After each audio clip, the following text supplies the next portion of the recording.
So yesterday kicked off just like any other day. The sun came up, the sky was blue, the leaves on the trees were green, and the Liberal Party had a bunch of unnecessary drama that just reminded the entire Australian public why nobody is supporting them anymore.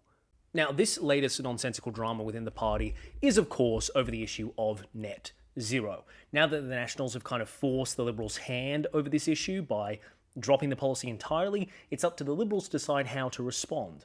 Either there is somewhat of a complete policy break in the coalition and the Liberals stick with net zero and maintain it as policy, or for the sake of preserving the coalition, but at the cost of alienating a vast majority of Australians, they ditch net zero and stick with the Nats. And this is all going to come to a head next Wednesday when the Liberal Party comes together to finally decide what its policy on net zero is going to be more than 6 months after the 2025 election. Of course, so with this net zero debate within the broader coalition and the Liberal Party seemingly coming to an end this week, there is a lot of pressure ramping up on Susan to get her to take a specific stance on the issue. Because, of course, both of the outcomes that they could go with are potentially extremely disastrous for the party. Alienate the entire country, or alienate half of your coalition and potentially break it for the second time this year. So the real fire yesterday was coming from Sarah Henderson. Sarah Henderson is a senator from Victoria. She was previously a member of the shadow cabinet under Peter Dutton, but a lot of people regarded, like particularly in the media, her performance as a shadow education minister as less than great and kind of blamed her for some like bungles in the 2025 campaign. So when Susan Ley was forming her shadow cabinet, she did not include Senator Sarah Henderson, and she was pushed to the backbench, which it seems very much upset Henderson, and she has not been particularly happy with her dropping.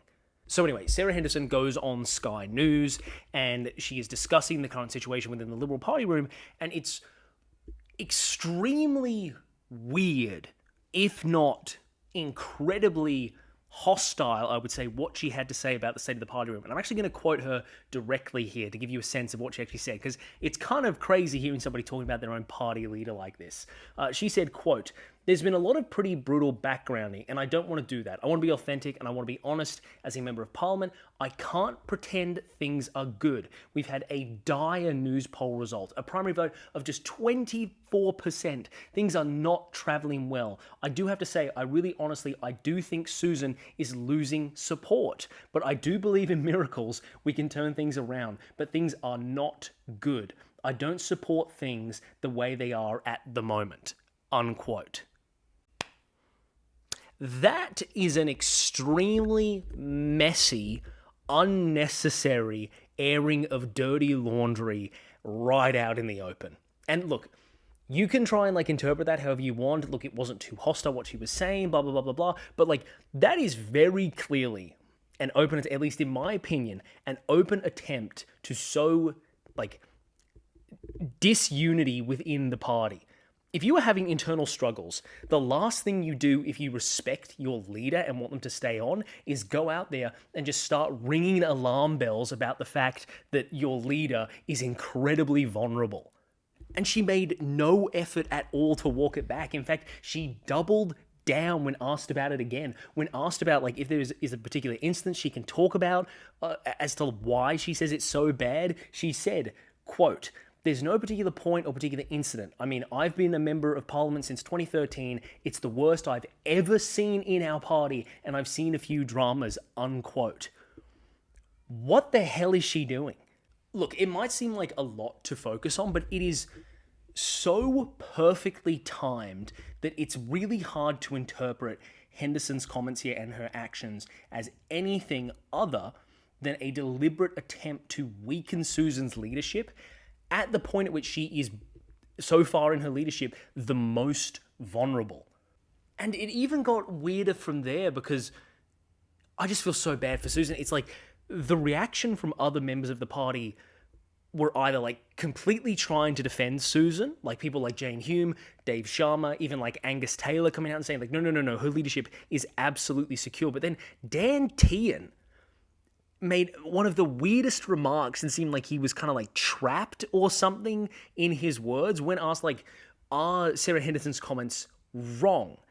Dan Tehan said, and I quote, "Colleagues have been saying a variety of things over the last few months. What I'm focused on is making sure we get policy right, the energy and emissions reduction policy right, because that is what the Australian people want us to do," unquote. What a fascinatingly concerning non-answer. Because, look, I can totally understand thinking that people might be reading, myself included, too much into this. It is just like one set of comments from a senator, but you really have to put into perspective how concerning comments like that are. If you have, like, you're trying to present like a unified team as part of your party room, and you want to show the Australian people that you are united and things are working well, even if potentially they're not, and you have a member of your team go out there and say, oh yeah, it's literally like apocalypse now in the party room, we are falling apart, it is hell on earth in there, that is such a barefaced attack on the current leader. It may be wrapped up nice, and she may be saying, oh look, I believe in miracles, we can turn this around, but just that statement alone gives so much more license for other people to potentially say the same thing in the coming days as Lay faces probably her biggest battle ever over policy. Look, Henderson's comments might be the most public way that we're going to see this, but over the next couple of days, people from the national right, like Henderson, are going to do whatever they can to apply as much pressure as possible to Lay to get her to drop net zero at that party room meeting on Wednesday. And look, it could mostly happen behind closed doors. We might see some statements to the media, but that pressure is going to ramp up like it never has before on Susan. It's just so sadly predictable, all of this. I mean, climate change, or more specifically, liberal policies in response to it, since the end of the Howard era, have pretty much destroyed half of all liberal leaderships. I mean, it tore down Turnbull when he was opposition leader with the emissions trading scheme and working with the Labor government. It tore down Turnbull again once he actually became Prime Minister up in 2018. And it looks like it'll probably be the end of Susan Ley as well. And look, if the national right, or the hard right faction of the Liberal Party, is planning to make their move soon, be it in a Thai restaurant or through some other means, they're getting together and brainstorming how the challenge of Ley is going to happen, it's going to have something to do with net zero or climate policy, and probably soon. Because the reality of the situation is, the hard right faction of the Liberal Party is always willing to blow up the party and hurt the electability of the coalition as long as they do so by destroying climate policy. It is an inevitable part of the Liberal Party that the right will always do that if they see the opportunity. Look, Lay's leadership has been in doubt from the moment it began. There was always this question of, when are the right going to find the way to tear her down? And we've always said, like, oh yeah, maybe Hastie will make a move, but then the moderates find a way to push it down.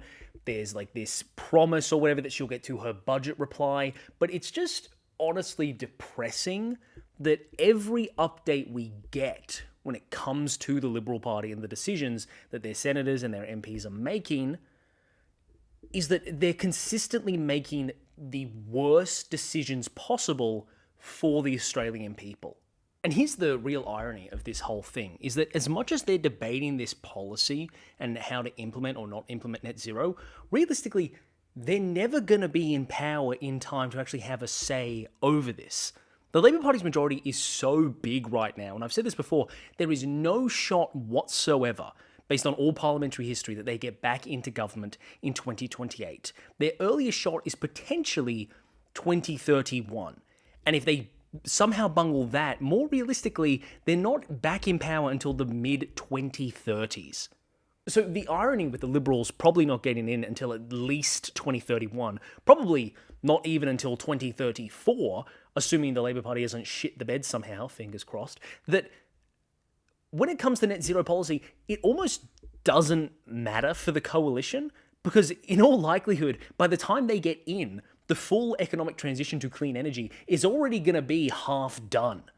What are they going to do if they adopt a decision to completely drop net zero and go back to coal and natural gas or some nuclear fantasy or whatever? What happens when they get into power in 2034 or who knows, 2037, and the country is already 70 to 80% of the way to a full clean energy transition?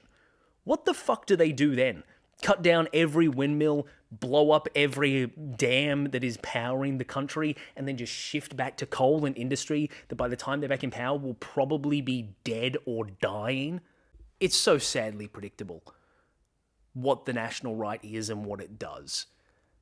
Because at the end of the day, they would rather fight over an issue that literally means nothing, that they will never have the power to actually put policy in place to affect, then they would accept that Australia is changing, the world is changing, energy is changing, and that they all need to grow the fuck up.